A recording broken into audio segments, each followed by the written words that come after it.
welcome to Let's Talk. So let's talk. Today we're jumping into The Miracle of the Seventh-day Ox by Bradley Booth. And we left off at chapter 13 where the warden had stuck him in a box. And we are going to jump right into chapter 14 and see what the message is for us today. This book is a very emotional book, so be aware of that. And though it gets tougher, it's also more beautiful. So just stick with me and you'll find out. It is a wonderful, wonderful book and a testimony to boot. So let's get busy with The Miracle of the Seventh-day Ox, chapter 14. Chapter 14, narrated by Stefanie Pettis. The weekend passed, and Monday came and went. By now the thought of food had almost gone from Nikolaya's mind. He had not eaten in 9 days. It was as if his body had slipped into another world that no longer required him to eat. Of course, he was getting weaker every day, but being in the box didn't require much movement, so it also required very little energy. However, there was a dull throbbing pain in his legs, and that scared Nikolaya more than anything. During the first day in the box, the pain had been pretty bad whenever he moved his legs. Now he couldn't make them move on their own accord. It was as if they were logs of wood attached to his body and hips. He couldn't really feel them much anymore. He worked on them all the time, using his arms to move them every day, many times a day. By Tuesday of the second week, the box smelled rank beyond description, and the flies were everywhere. It was a living nightmare. Nikolaya no longer worried about the warden. He no longer worried about food or water. He just prayed that God would give him the strength to make it through another day. Around noon on the 10th day, Nikolaya heard footsteps. He peered through the slats and saw the warden standing in the doorway. Yuri, the barracks guard, was with him. "Open the box," the warden said. That was all. It was as if it were a mere formality in the life and duties of the warden at the prison camp. To Nikolaya, it had been the worst experience of his life. Yuri opened the lid of the box. "Oh!" he sputtered, as his hand held over his mouth. "You smell putrid. Get out of the box," he ordered, shaking his head in disgust. "You're free to go." But Nikolaya couldn't stand. Yuri reached down and lifted Nikolaya out of the box.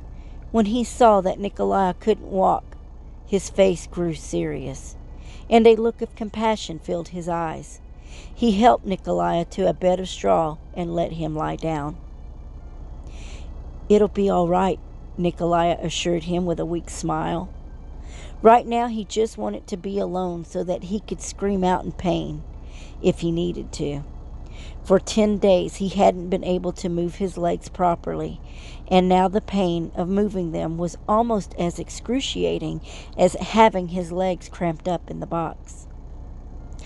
All of the rest of that day, Nikolaya lay on the straw, trying to gain his strength and flex his legs so that he could walk on them.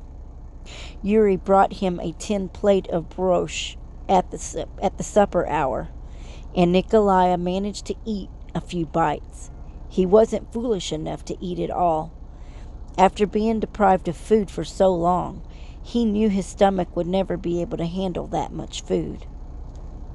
Before dusk, Oleg and Maskim came in from their long day of hauling water. Once again, Nikolaya felt a sense of kinship with the ox and was glad for his company. As the night settled in, Nikolaya didn't even try to go to the barracks, but stayed in the stables with Maskim instead.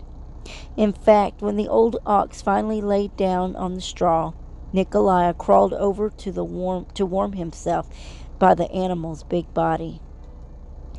Nikolaya then dropped into a deep sleep that he had never noticed the mosquitoes swarming around him. Surprisingly, they didn't bother him much that night. Maybe it was the fact that he smelled so bad. The next morning, Nikolai felt much better. He could stand and even walk a bit. The guard brought him more food, a bowl of brosh, and some Russian black bread. Again, Nikolai was careful about the amount that he ate, but he did manage to eat more than he had the day before. He cleaned up and went back to work with Vadim, though he found he couldn't lift much of anything. He didn't have any strength in his arms or legs, and he tired easily. Not surprising, Vadim looked at Nikolai as if the preacher man were crazy. "You must have a death wish," he chided. "Whatever would possess you to put yourself through 10 days of torture in that box?" Nikolai tried to explain about his love for God and God's love for the human race. He tried to explain about his sacred devotion to the Sabbath, but Vadim just shook his head in disbelief and muttered to himself under his breath. By Thursday morning, Nikolai could get around pretty well, though he did have a limp in his stride. Friday arrived, and for the first time since he had been pulled from the box, Nikolai allowed himself to think about what the next morning might bring. To him, the Sabbath was a very special day, whether he was in a church or a lonely prison camp. However, Sabbath also meant that he was going to have to face the warden again. What would the high-ranking officer do this time? The first time, Nikolai had been severely beaten by both Yuri and the warden. The second Sabbath, they had locked him up in a box for 10 days. On the third time around, would they finally give up, or would the persecutions continue? Nikolai wondered how much worse things could get. He was sure that there would be another confrontation with the warden, and he dreaded it. But he also knew that he had to remain faithful to God no matter what. He couldn't give up now. The Sabbath was his special blessing from God. With all his heart, he wanted to honor the sacred day and the Creator who had designed it. Chapter 15. The night was moving slowly into the first shades of dawn when Nikolai suddenly awoke. What was it that had awakened him? He couldn't say. It wasn't the noise anyone else in the barracks. They were all still sleeping, though Nikolai was sure their laborious snoring could have kept him awake all night if he hadn't been so tired. It wasn't the sound of birds. There were very few songbirds out here on the Siberian steppes. Nikolai wondered if his mind was working overtime that had awakened him with a start, and what he could expect. The ordeal through which he had been during the past 2 weeks had been horrible, dreadfully uncomfortable. And what about the next go-around with the warden? Nikolai feared it would be as bad as the times before, maybe worse. But he was calm, surprisingly so, and it felt strange. To be sure, he didn't relish the idea of spending more time in a box, if that's what the warden had in store for him. But for some reason, Nikolai didn't feel as though he needed to escape the approaching hardship the warden might bring. In fact, he felt very little anxiety over it. So why couldn't he sleep? Maybe he just needed more strength, the kind of strength he could get only through prayer.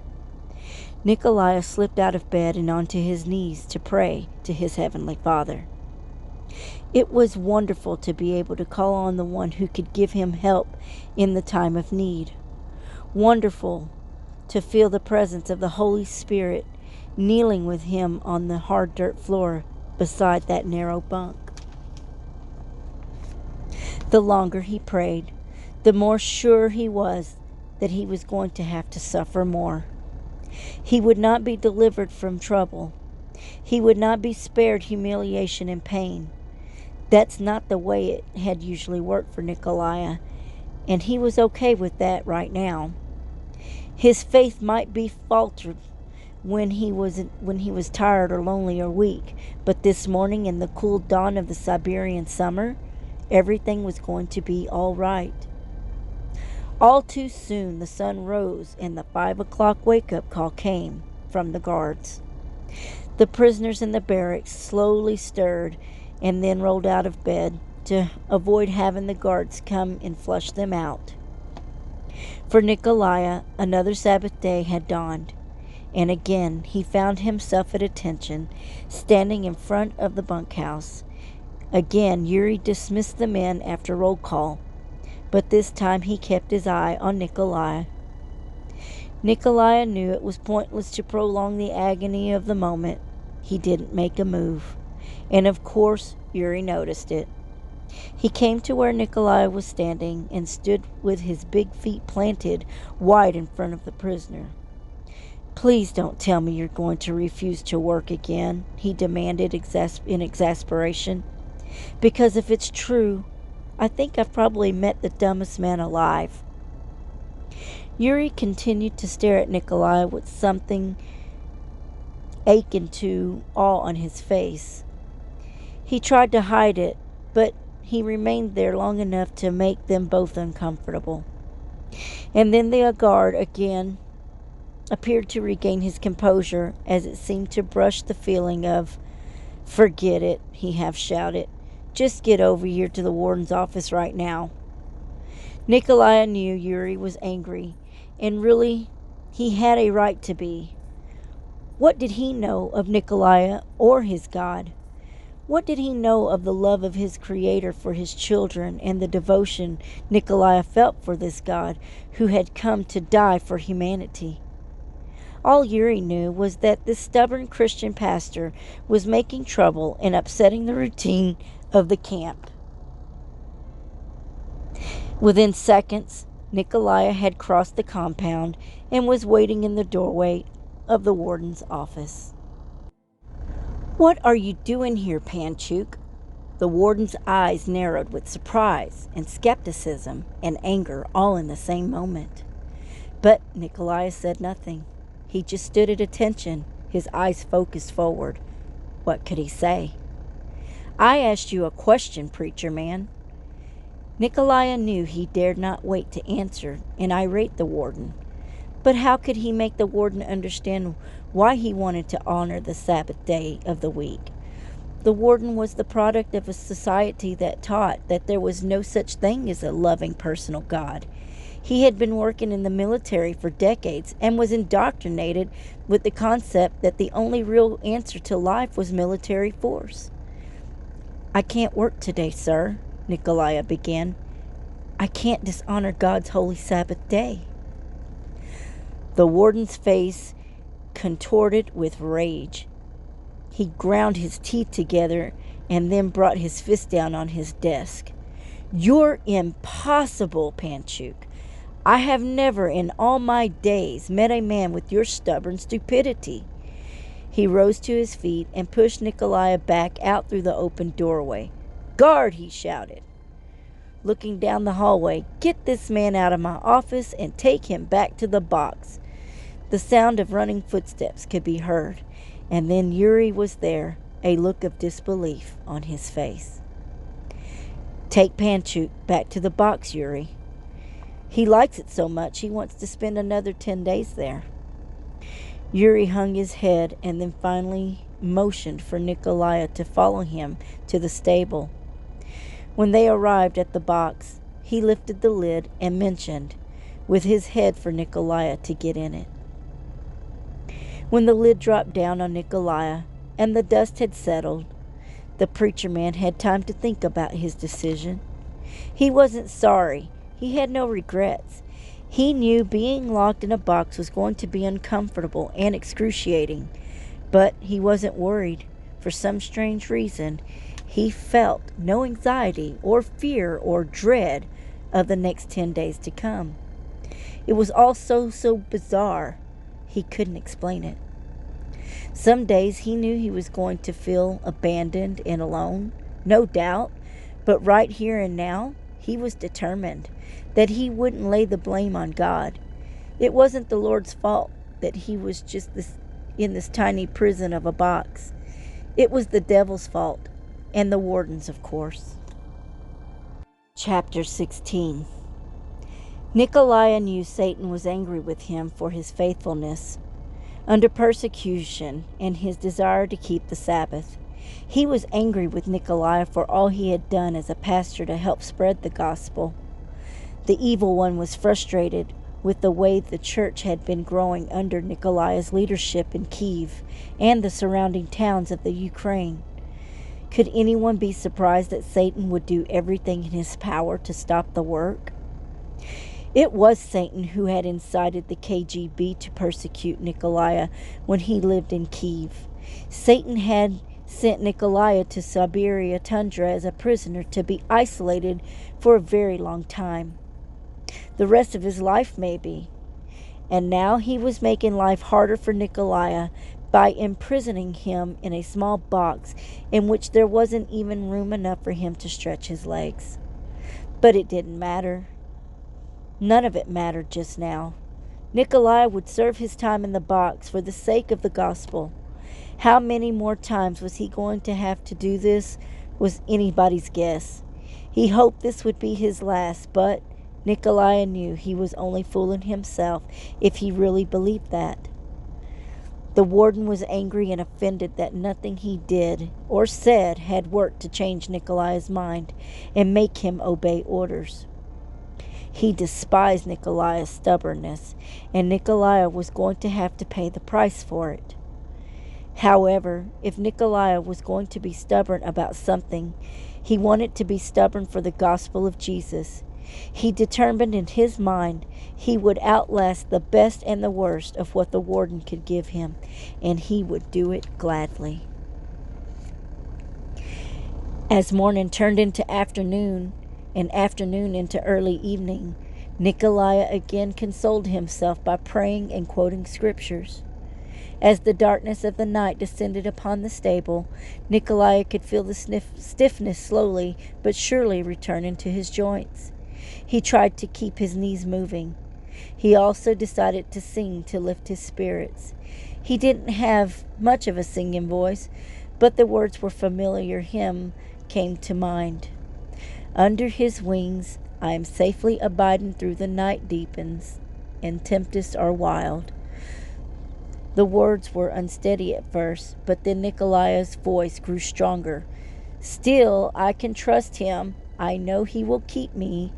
He has redeemed me, and I am his child.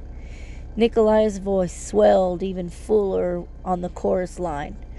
Under his wings, from his love can serve. Under his wings my soul shall abide, safely abide forever. The words worked like a tonic, and Nikolai realized that they were the magic he needed to keep his spirits up.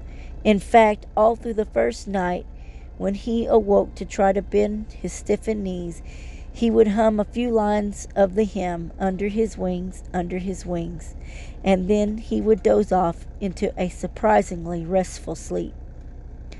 Of course, when he awakened the next morning, it took him some time before he could get circulation going into his legs again.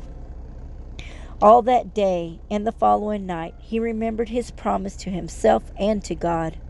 Over and over, he reminded himself that he was determined to be true to his beliefs. He would endure the discomfort of persecution for Jesus' sake, no matter what the price. He would manage the pain by praying and quoting the Bible promises and singing hymns whenever he needed a spiritual boost. The pain grew unbearable after only 2 days, but Nikolai's courage remained strong. He spent his time recounting the blessings God had given him and the good memories he had of his family and the church back home. The routine was the same. In the morning, Nikolai would watch through the cracks as Oleg came to take Maxim to work for the day. and night he would watch them return, tired after their many trips to the spring. Nikolai grew accustomed to the sound of the ox munching the sedge grass, and even his breathing when he slept. It was a comfort to have another living creature near him, one that perhaps understood what it was like being a prisoner against his will. One thing was different this time around. Yuri made it a habit to bring Nikolai a can of water and a chunk of Russian black bread once a day. That was it, but it was better than nothing. And Nikolai was pretty sure that the bread was being brought in secret. He had detected a note of sympathy on Yuri's part, but he was sure the guard would never admit it. If the warden shared any of Yuri's sentiments, he hid them well. Whatever scars there were that made the warden who he was, ran deep, and Nikolai felt bad for the man. About noon on the 10th day, the lid to the box opened again.